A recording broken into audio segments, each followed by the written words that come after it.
Well, first off, to back up just a little bit, had a great weekend against West Virginia.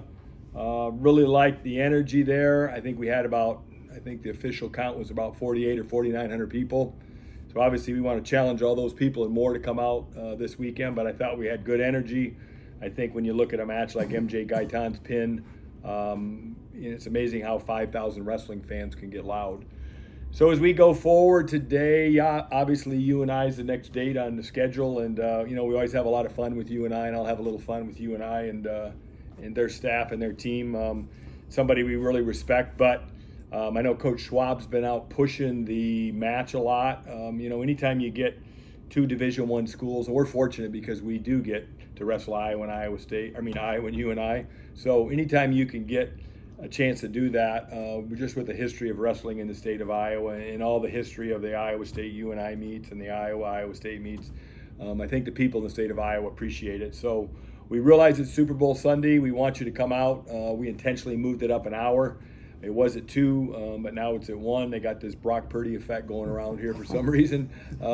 So everybody's going to get a chance to do that. But we want you to come out. There'll be some festivities afterwards right next door at Sheeman. All of our team and our staff will show up at 3 o'clock, and I know they're going to have the Super Bowl on there, and then everybody can get where they're going. But I know it's a big day for them, UNI. I know they circle this in our calendar, and we always tell our guys the next date's the biggest date. But obviously, just with a lot of familiarity and a lot of kids from their program that are from Iowa, I think it's going to be a really well-attended meet. I guess what I'll do today is hopefully if I do my job here, none of you'll have to ask any questions. This might be the longest opening statement in history, all right? But I'm going to do kind of what we do right before a match at Hilton Coliseum. I go up to Johnny's. I have a weigh-in sheet. Johnny's is our sports bar within Hilton Coliseum. And 30 minutes before the match starts, I go over the lineups. And I'm going to do that today because we do have a lot of Iowa kids there. I'm going to shout out to a lot of programs. So it'll be a little bit different. I won't pick on Coach Schwab quite as much. I still do plan a little bit. I still have this in the back of my archives here. That'll never, ever go away. So Panther season officially started Sunday at 4 o'clock. And so Panther season lasts a week in Ames. So, and again, for all the violence haters out there, that's a green squirt gun, just to reiterate from last year, okay?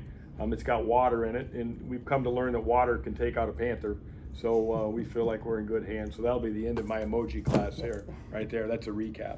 But if you go over our lineup for this Sunday's match, you're going to see some great matchups. You're going to see some really low-ranked guys competing against each other. So in the spirit of a chalk talk, we call it a chalk talk. I'll just kind of recap a little bit about what we expect to see. I'll be transparent and put our lineup out there, what we're going to do. So this is just kind of what Sunday's going to look like. First off, at 125 pounds, they got an Ankeny kid, Trevor Anderson, and we're super familiar with a lot of these kids because a lot of these kids visited Ames coming through. And I think right now he's currently ranked 29th in the nation, and Kyson Terrakeen is ranked 21st in the nation. Now, for what that's worth, it is what it is. But as we get closer to the NCAA tournament and the Big 12 tournament, the rankings start to mean a little bit more in terms of qualifying, in terms of getting seeded at the Big 12 tournament. So, you got two guys ranked in the 20s. Our guys from Hawaii, a long ways from Ankeny to Hawaii, but we feel good about our 125. At 133, you got two boys from the South that prepped in the South. You got Julian Farber from UNI, Georgia boy, and you got Evan Frost, a Louisiana boy.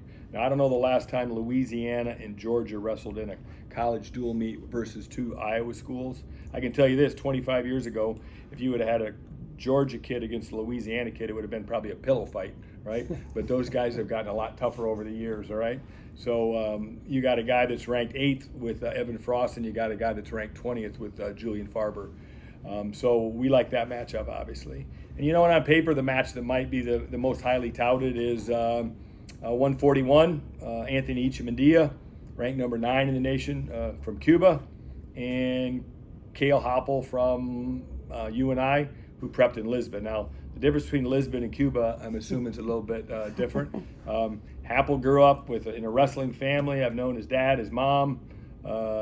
his mom is probably the toughest apple of all of them because she had 9 kids, and Dean kept her literally, I think, barefoot and pregnant the first 20 years of their marriage. So he comes from a tough family, and they named him Kale. So I figure, you know what? There's a reason the dude's ranked 6th in the nation right now, and that's what he is. So we lost a match to him in Vegas, so I know our guy's really excited to wrestle him, all right? At 149, I don't know for sure who they're going to throw out there. Listed a couple guys. A guy from West Sioux High School, Allard, and I think his first name's Adam. And then I can't even pronounce the other guy's name from Don Bosco. I think it's Ravinardi. Did I do that right? All right. So both 2 tough guys, but not ranked right now. And obviously our guy, we think our guy's trending quite a bit.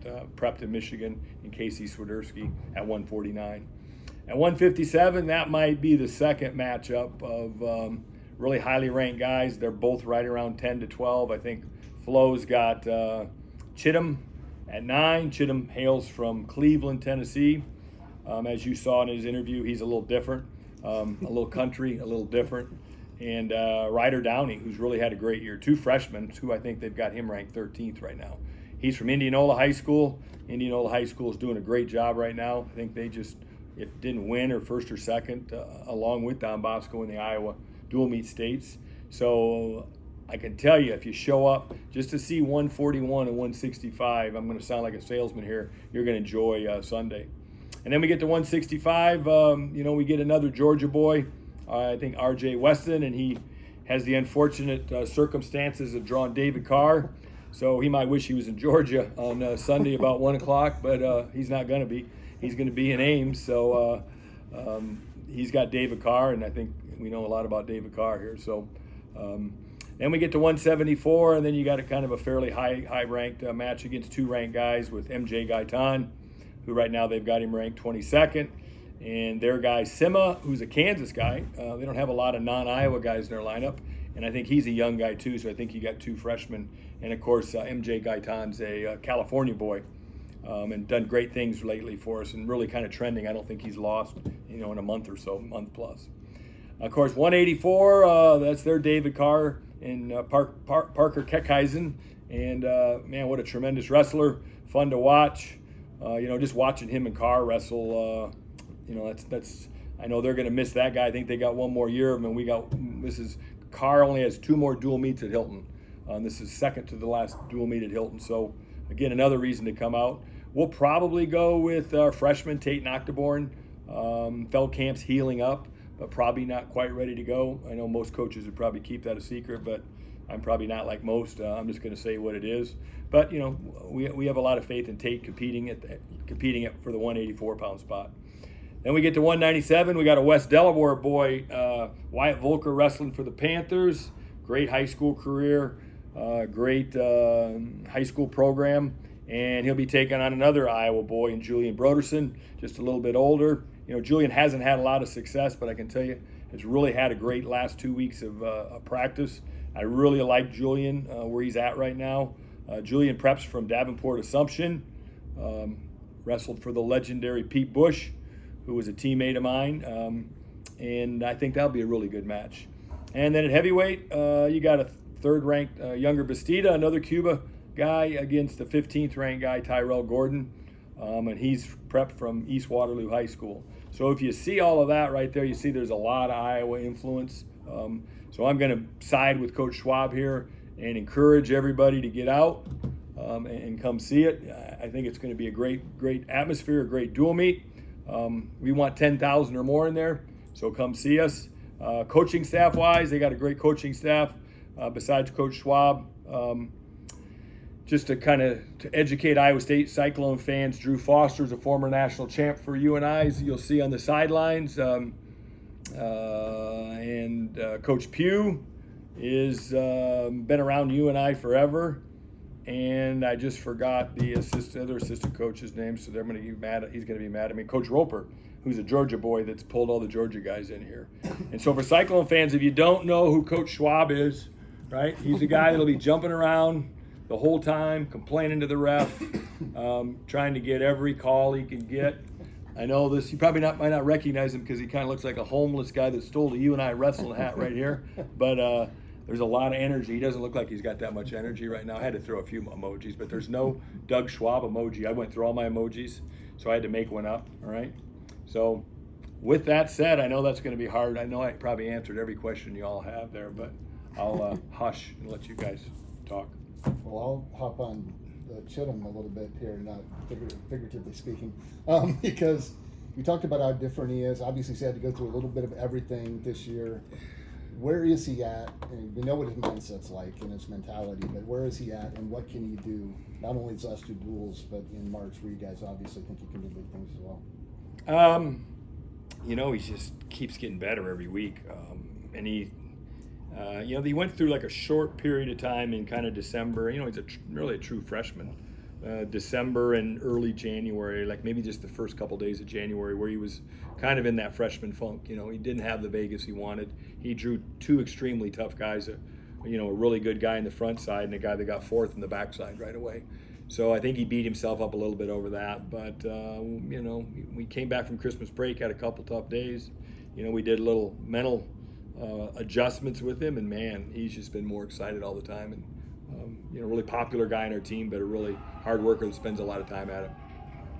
What does it mean for him? I mean, to come back from a concussion, get a bonus point win, and just continue to do what he's doing. Yeah, especially since, you know, he got like 3 front teeth in the back of his head. I mean, he was bleeding like crazy when we got out there, and at first we worried about another concussion, but luckily it was teeth and head, so he's got staples in his head right now. That's why he looks like he does. But it doesn't faze him. I mean, he took a good smack, and to come back at that point when I think it was 0-0 and get a major just shows you kind of the focus, the toughness that he's got. Your young guys have been so good. Obviously, a number of them are ranked. You know, we talked to Evan too.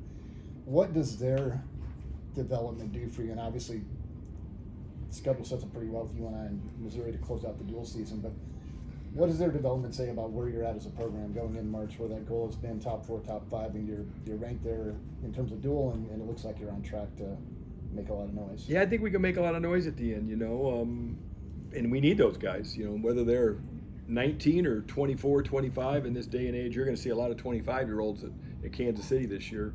That's just the way it is with COVID and medical red shirts. They hand out those things like candy anymore. So, you know, there's guys that are 25 years old and there's guys that are 19.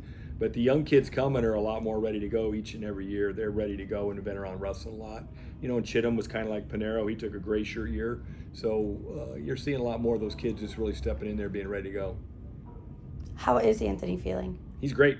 He's great. You know, I probably erred on the side of, you know, really safety last week. I think he could have wrestled, but I held him out. I just wanted to make sure as we go down the stretch here. And so I was probably being a little conservative, soft, and, you know, and I really wanted him to get a good week of training in, and he did.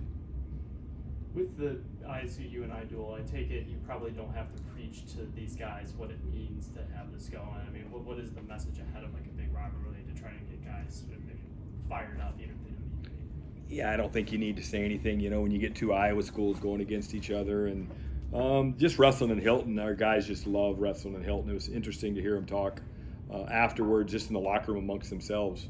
And, you know, they were saying, man, I'm not losing here. And they're just the comments they were making. They just love to wrestle in Hilton. And that place does get loud. And so, you know, when we got a home match, you don't need to say much. You just open the door and turn them loose. Did you mention that? You go back to the beginning when you took the job, and the whole idea was that curtain or curtains, whatever it was. And now you're talking about getting 5,000 fans and expecting to double. I mean, yeah. It's what you wanted to build, but how satisfying and gratifying is it to see it approaching? Well, I just don't want to go back there. That was hard, and I knew what I signed up for. I knew what we signed up for, and it was hard, and we knew we'd have to build it. And you know, we kind of burned the curtain the first year because we wanted to put big crowds in there. And I think we get 10,000. You know, get 10,000 in there on Super Bowl Sunday would be something, and I really think we can do that. You know, in the past I might have said it and rolled my eyes when I walked out of there, but I do think we can get that. I mean, I know there'll be people driving up from Cedar Falls or driving down from Cedar Falls. So, how huge has it been, this rivalry that's like grown between the both programs? And you know, Schwab said it this week that there's some rivalries that are kind of starting to develop, despite Iowa State being favored on paper. You know, these are always really good matches. How important and just how good has this been for your program to have this? Well, I think it's great for both programs. And if you look at it, rankings are, I do that because fans like to hear before the match who's wrestling. And then they can go sit down and say, well, Coach Dresser said 141 was going to be a really good match. And then I either look like a genius or an idiot. But what it does is it creates interest. And so we call them chalk talks. But if you look at these right here, I think at 174, you got MJ who's ranked 22nd, and you got the UNI guy who's ranked 30th in the nation. That's not two super highly ranked guys, but they're just freshmen right now, and they're just kind of making a way for themselves. So I don't know if you consider a 22nd ranked guy favored over a 32nd or a 30 ranked guy. I think there's just going to be a lot of darn good matches. And he knows there's a lot bigger upsets that you're going to see on Sunday than that match if it doesn't go our way. Chittum talked about how close the team is. Talk about what makes this year's team different. This will be our final question. I think we've got, chemistry is important in a team. And even though wrestling's an individual sport, just the way they train together and get along together and compete together. And, this is a team almost like there's days you have to go and scrap, like we have to scrap today, Thursday. But I get a little worried sometimes, that's the non-beauty of having a really good team, and when they're so competitive that they tear each other up. So we actually kind of do a little less live wrestling because they get along good, they're tight, but they're competitive, and they try to tear each other up. And so we just got to get through 14 minutes of live wrestling today so we can try to put our best team out there. Thanks, guys.